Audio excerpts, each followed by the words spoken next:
Good evening, this is Brass Tacks. I'm Zaka Jacob. There is fresh drama around the Shraddha Walkar murder case. Her murderer boyfriend Aftab was produced in court today virtually.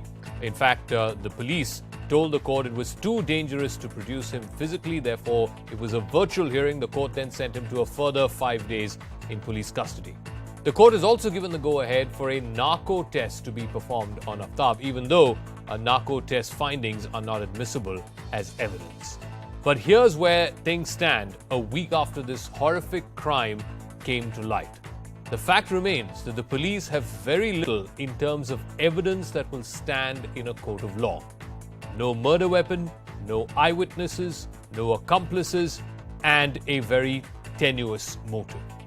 Will the case against Aftab hold in court? But first, the story. Gruesome, bloodthirsty, brutal. You will recall all these words once you learn about the spine-chilling details in the Shraddha murder case. The latest information accessed via sources by CNN News18 reveals how Aftab disposed of Shraddha's body after he strangled her. After buying the knife, fridge and all the chemicals, Aftab removed Shraddha's internal organs as they had started to decompose. He did this to avoid the foul smell, which would have raised suspicions in the neighborhood. Aftab then collected all her organs in a plastic bag and threw them in a garbage dump. The police believes that most of Shraddha's internal organs were either decomposed completely or they were eaten up by stray animals. The Delhi police came here and conducted the search operation for 6 to 7 hours today itself, and it is also expected that these search operations like these would be carried out in this entire forest area, because remember, this is a massive forest land. Approximately 5 to 7 kilometers of land comes under this forest, and it is practically impossible to search the entire forest in one day and do a thorough search. Not only this, Aftab also burned Shraddha's face after dismembering her body to conceal her identity. Sources reveal that Aftab confessed to the police that he searched on the internet of ways to dispose of a dead body after murder. There's only been a minor breakthrough in the investigation so far. The police have recovered a femur bone from the Chhatarpur forest area. The bone also has some injury marks and has been sent for forensic examination, but it is yet to be ascertained if the bone was part of Shraddha's body. The police have also identified the vehicle which was used by Aftab to dispose of Shraddha's clothes.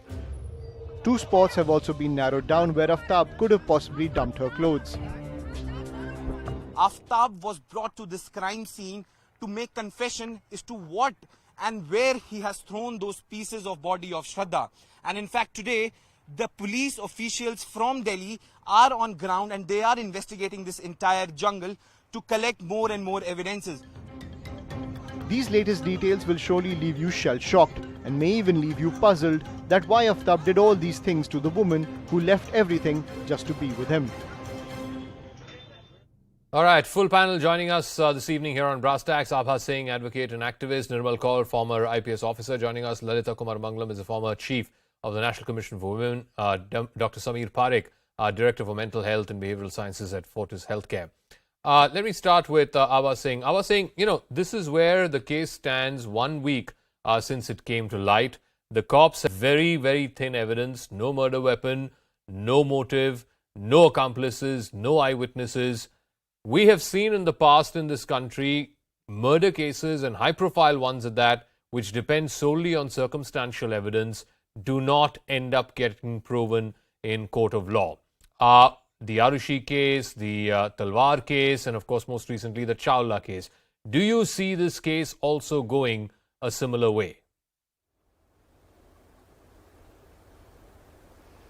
Zaka, when you talk of these things, in fact, I get really perturbed that why is our criminal justice system so weak? Why these murderers and rapists go scot-free? If you go by NCRB figures, conviction in rape cases is barely 30%, murder is barely 42%. And now if I come to this case, as of today, after 5 days, they've gone for a second remand. They don't have the body of the vital parts of the victim. Yeah. They don't have the mobile of Shraddha. They have not been able to recover the blood-stained clothes of Shraddha. And here you have the accused who is trying to take the police of Mumbai and Delhi for a ride. How do we know there were 35 pieces? Because he is telling. How do we know that the clothes were thrown in a garbage van? He is telling. Yeah. When Mumbai police called him for investigation, they did not tell Delhi police, they did not alert them that keep an eye on him. The moment the Mumbai police called him for investigation, he destroyed the mobile, sold it off on OLX, as sources say. So definitely, as you said, Arushi murder case, that the last scene theory was that there were 4 people in the house and morning there were 2 alive and 2 were not alive. And even in that, they could not prove the case and CBI had to go for a closure. Definitely here also, you don't have any eyewitnesses. For 2 months, this girl was dead and not one neighbor knew that she was not alive. Exactly. And nobody came to complain. Ultimately, some friend who was watching. So, the issue here is that there are no eyewitnesses, there is no direct evidence, and the police has been unable to get the motive or the So let me ask the cleaver or the Kaur, knife, as we say, that is yet to be recovered. Today the court, in addition to giving remand, also gave the go-ahead for narco analysis to be done on Aftab. Of course, his consent was sought for it. Narco analysis, Nirmal Kaur, as you very well know, is not admissible as evidence in a court of law. What is the police hoping to garner or decipher through this narco analysis? How is it helpful in a case such as this? See, police investigation is not very, now with this national investigation going on into it, people tend to have a view that investigations should be, it shouldn't be that difficult. It's highly painstaking work. It is like looking for a needle in a huge stack of hay. So investigation is not that easy. They have to try all the options. So perhaps that is why they've asked for narco tests, that maybe the truth serum or the narco test will be able to give them something, or at least, give some heebie-jeebies to the accused so that he comes out with some new or, he states some new things out of which maybe 10% truth comes out. So maybe that is what their hope is out of this test. But police has to try every avenue. They cannot let anything go. They But don't ma'am, know where whatever they'll he strike says, where they'll get a piece of just give me evidence. 10 seconds. Whatever he says, and so far Abba Singh is 100% right. Everything that we have known and put out in the public domain is because he has said it. He can very well turn around in court and say, I said none of Yes. this. Or I said all of this in duress, under duress. Even if he... No, his confession is not admissible in a court of law at all. Yeah. So that has no value unless it leads to some findings or it leads to some evidence, solid evidence that can be tied up to link the murder with him. Otherwise, his saying anything has no value in a court of law. It's not even admissible under the Indian Evidence Let Act. me ask His own Lalita confession. Kumaramanglam. This is, I would say, an eye-opener for young women as well as for their families, particularly young women who, want to experience love, want to see people of their choice, and sometimes, families oppose that. But look at the extent to which this case went. I mean, the family had cut off any kind of contact with Shraddha. Shraddha was not talking to them. The fact that she went missing, the family did not even know till 6 months later when the father went and filed a missing persons complaint. I mean, this to me is again one of the sides of the story which we all as parents need to be very, very alert about and aware of. I agree, Zaka. The fact is, and I've been saying this very loudly for the last few days, that while my sympathies and empathy is with the family, I keep telling people that please don't cut off your daughters because they have done something that you don't like. Make sure that they have somebody, some sort of support system they can fall back upon. More than 90% of the time, domestic violence is never reported. Yeah. There is enough now to show that her friends have said very clearly that he used to beat her up, he used to stub his cigarette on her back, and this girl kept quiet. Unfortunately, girls are also taught to adjust, compromise. These words are terrible words, but we are always taught this in India. We are not taught to make a noise. We're not taught to talk to others. We're not taught to reach out and ask for help. And families too often shut off their children from the support that they may need in times like this. This poor child has paid the worst possible price for her reluctance and her incapacity perhaps as a human being because of whatever she's been through in many years from family, from this boy, God knows where else and whom else. She couldn't have even reached out to her friends. She never told them that she was being beaten up. Now, this guy, this is the fear that even I have in this case, that this chap is not some ordinary killer. He's not just a pathological liar or anything like that. I think he's doing everything in a very calculated manner. And I really don't know if one person could have done what he managed to do to that child's body. So there are so many things that need to be looked at by the police, but I do agree with Nirmalji when she says that the forensics in this country really need to be shored up. I have had, when we used to train police women in the Northeast, etc., they have told us that, ma'am, in rape cases, by the time we take the material, the human material that they have, we have to go all the way from places like Siliguri to Calcutta by overnight train. Some of the material is compromised. Now, this is probably what everybody is afraid of in this case. Because it's been so long that this girl has not been on the radar and nobody bothered. No, so I want to ask Dr. Samir Parekh, give us an insight into the mind of such a person. Here is someone who was in a relationship for, I think, 2 or 3 years. Whatever differences they had, he kills his girlfriend and then cuts up her body and puts it in a refrigerator and then carries on as though everything is hunky-dory, as though life is as normal as it can be. I mean, he's dating other women. Some of those women are brought to the house, and all this while, the cut-up dead body of his girlfriend is inside this fridge. I mean, normal human beings are not wired that after committing a murder, we behave like as though nothing has happened. Surely something is wrong with this young man. Zaka, the right way to look at this, and to be honest, you don't need a psychiatrist to say this, but think like this. You hurt someone where there were feelings. You've been with this person for a while.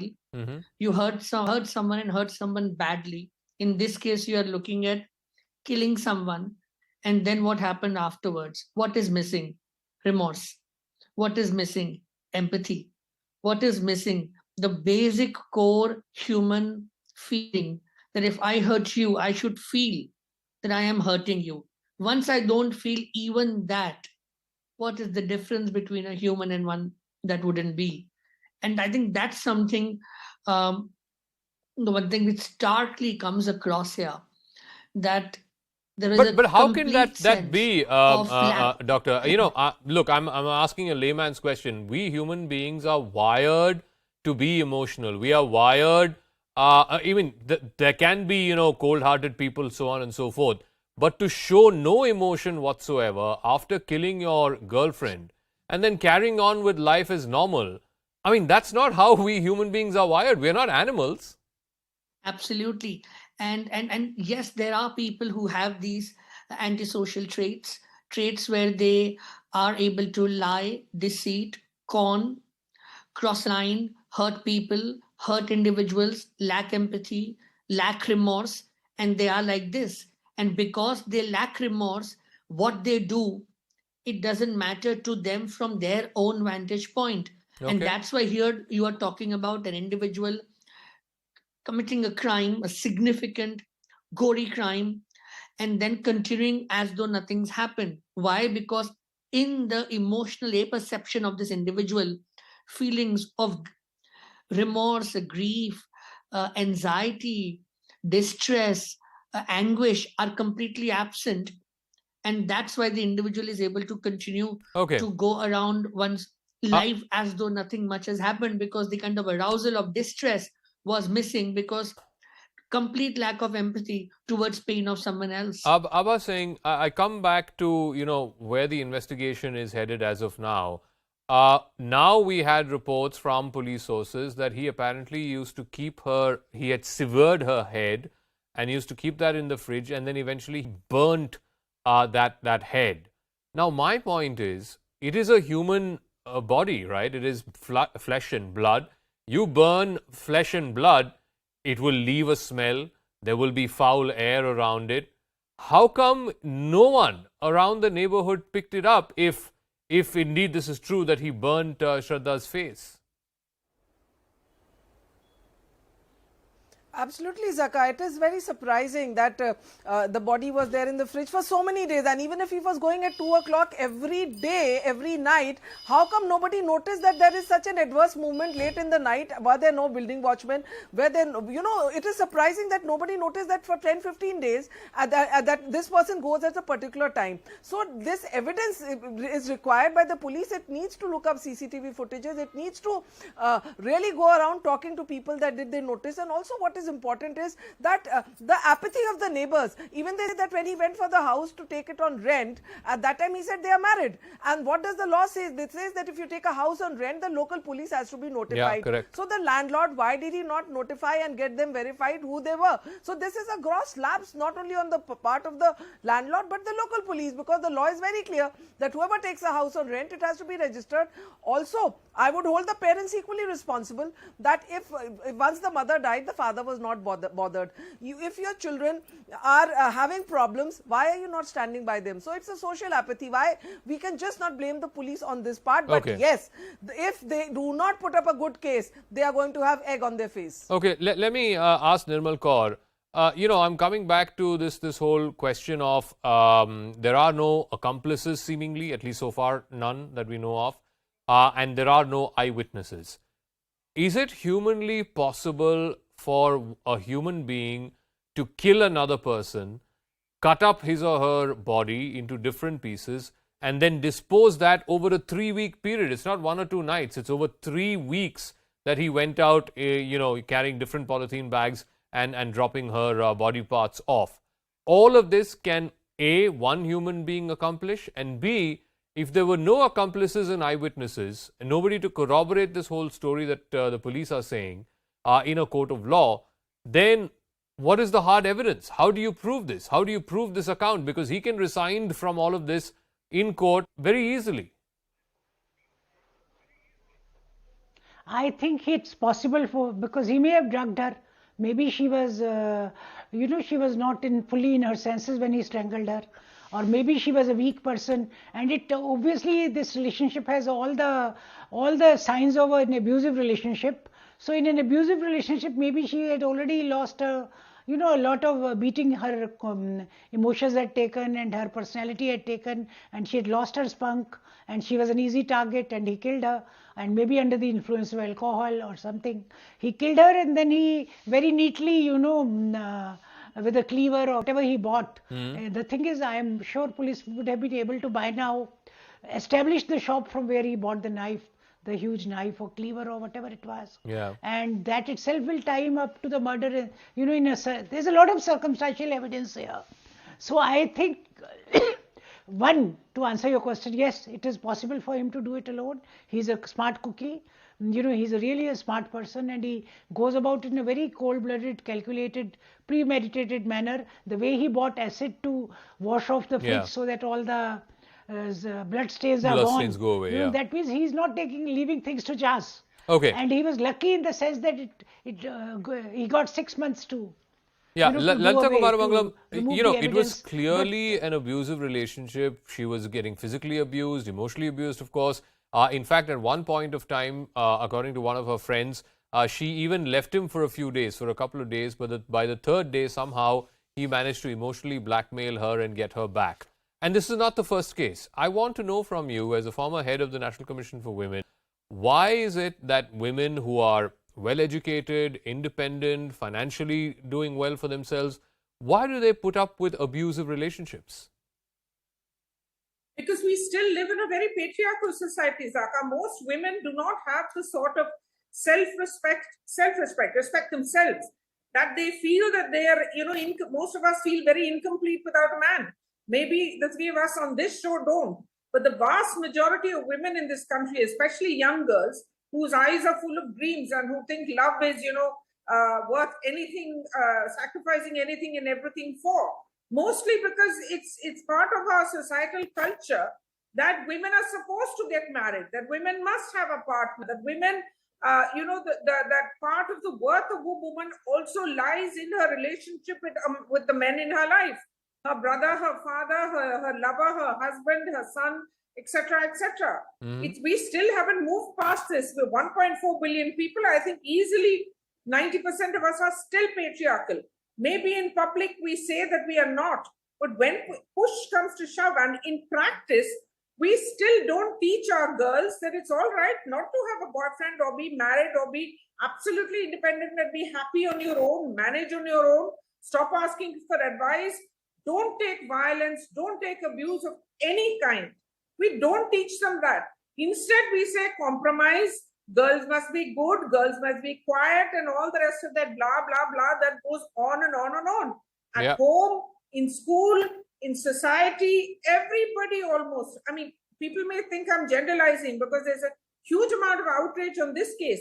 But the moment this is, this goes quiet, all of us go back, not all perhaps, but the vast majority of us go back to that sort of behavior. So girls think that, okay to be slapped around a bit, to be shouted at. What is so often said, Zaka, that when a woman goes to a police station, oh, you gave him thandi chai. Why didn't you listen to what he said? He comes home tired after work. Nobody tells the woman, put yourself first. Nobody tells the woman that you are as important as the man in your life or the men in your life. Okay. People always say that girls are there to serve. Girls are there to be subservient. Okay. I mean, again, I may be generalizing, but just look at what happened to this poor child. What did she do? She fell in love with the wrong man, got carried away by whatever it is that she got carried away by, hid all the violence that he perpetrated on her. She had nowhere to go. Her family just, cut off from her. That's also indescribably cruel and also extraordinarily bad for her psyche. Yeah. Imagine a girl, who's just, she was very young, 25, 28, below the age of 30. Correct. You're not even old enough to understand that anger can lead people to do all sorts of unpleasant things like this. Dr. Samir Parekh, one other thing that stands out is, who do we have, who do modern day individuals, couples for that matter, who do they confide in? Here is a young girl who's left her family. Obviously, they were estranged because the family did not approve of her relationship. But surely she had friends who she could confide in if she was living with an abusive partner. And I think once or twice she did mention that, and yet she continued to live with him. It again, also questions are being asked of, okay, he did this murder, then he goes to work. For a good 6 months, he's working, he's interacting with colleagues, he's living, like a normal person. Among all the people who interacted with him, how come they didn't notice anything suspicious? Surely something should have given way, some antennas should have been up. You don't just kill someone and behave like everything is normal. Did all those people also miss out on reading this man? Two aspects to your questions, Aka. I'll answer the second one first. Because yes, it's not always that everybody exhibits certain signs or traits that everybody else can pick up, because sometimes our behavior in closed rooms, in some spaces, are very different than they are in other spaces. And it's not always easy to pick up on these aspects unless somebody knows what is happening, and that's how it is. But I think the first part that you ask is very, very important, where you mentioned whom do young people confide. Yeah. Right. And I think that here needs to be the key aspect that we focus when we talk about psychosocial well-being of young people. Okay. One, we need to accept there will be problems in life where individuals may not find a solution, where they may feel extremely vulnerable. And where individuals can't find solution, the collective support system is the solution. So friends and family as support system needs to be a part of who we are. Yeah. That at least there needs to be these people. When I am struggling, I can talk to them. And we need young people.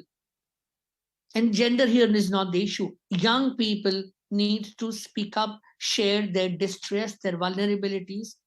And families, even if they feel that they aren't able to relate to what the young person is doing, Correct. be still connected. Your being connected with them will act as a secure base. So even when they falter, they will know where they can come back to and seek support. Yes, they'll make mistakes at times. Sure. But mistakes don't mean we let them by themselves. But this is a two-way process. Communication is not a one-way process. And yes, it's important that whoever you are, in any relationship, and if you feel a line has been crossed, on day one, unmute yourself, talk to someone, and ensure that you involve somebody or the other, and first ensure your safety. Hmm. No relationship, no attachment can be anything significant at the cost of your own self. And the Absolutely. first time the line is crossed should be the last time it crossed. You Absolutely. I don't give mean, any individual more than that one chance. And the moment that has happened, reach out to people. If people can't help you, reach out to authorities. can, And can, that has to be the support system of a civilization if we want to call ourselves one. can there be any love before self-love, or at least self-respect? And that should be the starting point. But let me come back to Abba Singh and the state of this case as it stands today. I'm coming back to the issue that the police are citing. Now they're going to be taking him to Himachal Pradesh and to Uttarakhand because they were there a few days before they moved to Delhi. Maybe they might even take him to Mumbai. This whole thing is going to turn out to be a bit of a spectacle. How does the police ensure, and how do they, put out a coherent sort of narrative or a coherent sequence of events that this is what happened and this is why he did what he did, and this explains how he continued to behave even after the murder and the disposing of the body?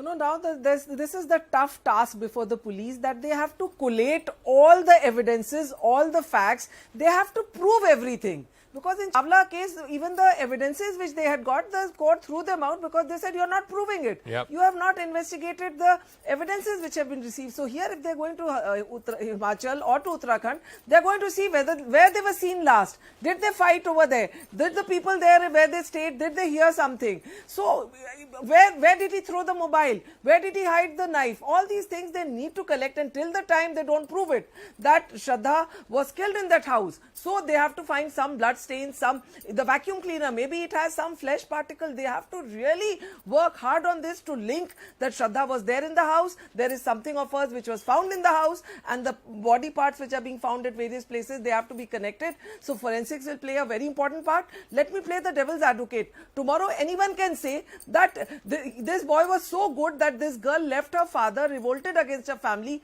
lived with him for 3 years because he gave her love and affection. So maybe it was one of a kind. It is culpable homicide, not amounting to murder. In the fit of rage, he killed her. And then he got scared, and then he tried to destroy the evidence. So let me tell you what the defense comes with. Police has to anticipate that also. All right. I'll give the final word to Nirmal Kaur. Questions can also be asked, just as much as questions are being asked about Shraddha's parents. What about this boy's parents? I mean, this is a classic case of schizophrenic behavior, almost a split personality behavior. How come none of his parents, his brothers or sisters, his relatives, how come none of them picked that up? Because he even on social media, I think somebody made the point that he was exhibiting antisocial behavior.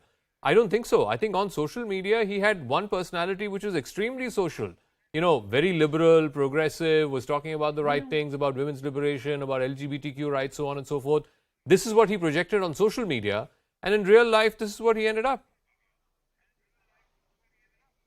These are typically, it's a psychopathic profile, and the psychopaths are now in today's world. When we lived in the villages, they were easily identifiable because everyone knew everyone. They were on the fringes, they were on the fringes of the society. And now they have become mainstream in this urban world because, as you see, this Chhatarpur where they lived was such a crowded area. Nobody picked up. Yeah. Nobody picked up that these people are not married. Nobody wanted to find out where the girl is gone when she went missing after 5 days. Nobody knew who her parents are. Till date, even media has not been able to tell us who the boy's parents are or what they are doing, and how he became such a successful psychopath. What kind of family support did he have? All this is imitated, what you're saying, LGBTQI and other things, the projection, his persona, he's imitating someone from here and there and projecting a persona. But these days, projecting a persona is so easy. Correct. All you need is a social media account. Nobody bothers what you are in real life. So real life, I think that is one danger of our social media and our new life, that we do not know people. We only know their Facebook accounts or what they want to project to us, what Okay. their persona is, not what they really are. All right, I'll give Lalita Kumaramangalam the final word. Do you see this case ending up like the Arushi case or the Chawla case or the Tandoor case, where the police are not able to prove it in a court of law? Zaka, I hope to God it doesn't end up that way, because it is really, it will really almost empower and certainly embolden many other such cases that have not come to light. I hope to God that the police are able to access enough proof that is admissible in court. I hope that no unscrupulous lawyer comes forward and says, that he also has a human right, that the law must run its course, etc., etc. Because some crimes are just too heinous. I mean, I know a lot of people will disagree with me. Yeah. But I am at heart, to be brutally honest, I am afraid that it may go that way, because we are already hearing that there is a severe lack of evidence that can indict him. That, Correct. all of that he said is inadmissible. Yeah. But if what he said can be used, the police have the patience and the expertise and the materials they need, the technical assistance they need to be able to find the proof that this chap was involved in this murder, even if he was not the only one who committed it. Correct. That this chap was responsible for this, then I think the courts in India will also, everybody is heartbroken that this happened to this young girl. The courts will see that he gets the worst possible punishment. Okay, we'll leave it at that. I want to thank all our guests. That is our hope, that there is speedy justice. There is justice for Shraddha Walkar and her family, because this has really sent shockwaves across many an Indian across this country. We need to see the end of this in a justifiable way, in a legal way, in a way that it will set an example for any other psychopaths out there who may think that they can get away with something as gruesome and heinous as what has happened in this case. I'm going to take a quick break. When we come back on the other side, it's a big setback to the Kerala government. The Kerala High Court has cancelled the appointment of Dr. Priya Varghese as an associate professor at the Kannur University. She's, of course, the wife of the private secretary to the chief minister. How may this change this whole ongoing political war between the governor and the government? Details right on the other side.